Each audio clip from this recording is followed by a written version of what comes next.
So good morning students.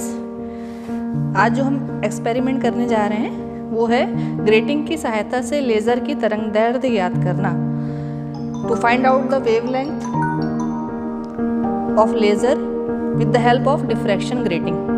तो इसमें जो हम एपरेटस यूज़ करेंगे उसके बारे में मैं आपको बताना चाहूँगी। ये हमारी डिफ्रैक्शन ग्रेटिंग है।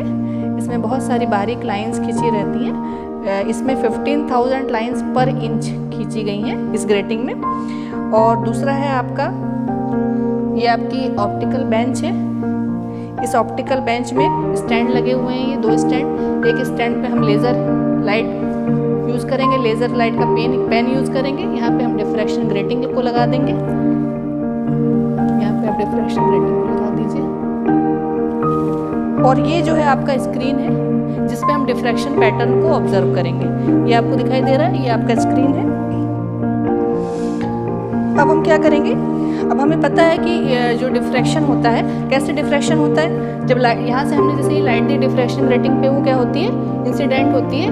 और डिफ्रैक्शन ग्रेटिंग से क्या होता है, जब लाइट हमें जो मिलती है वो हमें उसका पैटर्न मिलता है डिफ्रैक्शन का, वो हमें इस पर्दे पे मिलता है। तो इसमें आप देख सकते हैं, जैसे ही मैं इसको ऑन करूँगी आपको दिख रहा है, यहाँ पे आपको दिख रहा है ये सेंट्रल मैक्सिमा आपको मिलता है। यहाँ पे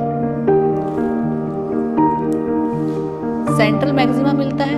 ये आपका फर्स्ट ऑर्डर मैक्सिमा रहता है दोनों साइड। उसके बाद और आगे अभी चूंकि पैटर्न इतना ही हमको विजिबल है, और पैटर्न होता है तो सेकंड ऑर्डर, फिर आगे थर्ड ऑर्डर, लेकिन उसकी इंटेंसिटी क्या होती जाती है, कम होती जाती है। तो अभी हमको यहाँ पे ये सेंट्रल मैक्सिमा मिल रहा है और ये दोनों तरफ हमको क्या मिलता है, फर्स्ट ऑर्डर मैक्सिमा मिलता है। इसमें जो आप फॉर्मूला यूज़ करेंगे उसके बारे में मैं आपको बता देती हूँ। ये हमारा फॉर्मूला जो यूज़ होगा इसमें n lambda is equal to 2d sine theta. आपने देखा हुआ है डिफ्रैक्शन की जो शर्त होती है वो क्या होती है, n lambda is equal to 2d sine theta होती है। ठीक है, यहाँ कैपिटल D क्या है, ग्रेटिंग से पर्दे की दूरी है। जो हमने ग्रेटिंग लगाया उससे पर्दे की दूरी हमने कैपिटल D ली हुई है।